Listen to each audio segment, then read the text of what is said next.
তারাবির নামাজের নিয়ত কিভাবে করব? ইফতারের সময় আজান দেওয়া হয়, তখন কি আজানের জবাব দেওয়া উত্তম নাকি ইফতার করা উত্তম? খুবই দরকারি একটা প্রশ্ন, খুবই দরকারি একটা প্রশ্ন। কারণ আমরা যারা নিয়মিত মাগরিবের সময় আজানের জবাব অন্য সময় দেই, রমজানে আসলে আমাদেরও বেশিরভাগ লোকের এটা দেওয়ার সুযোগ হয় না। কারণ ইফতার আজানের ওয়াক্ত, সূর্য ডুবছে, আজান হয়েছে, আমরা ইফতার নিয়ে এমন ভাবে ব্যস্ত হয়ে পড়ি, আজানের জবাব আর দেই না। এখন প্রশ্ন হলো কোনটা আগে করবেন, কোনটা পরে করবেন? উত্তর হলো আগে আর পরের দরকার নেই, দুইটাই সমান্তরাল ভাবে করতে পারেন।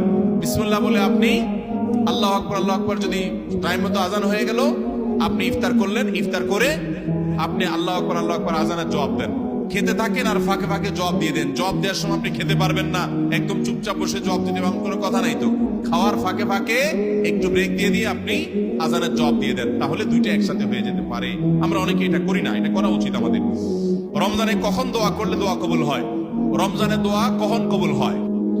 প্রথমত রোজাদার ব্যক্তির সারাদিনই দোয়া কবুল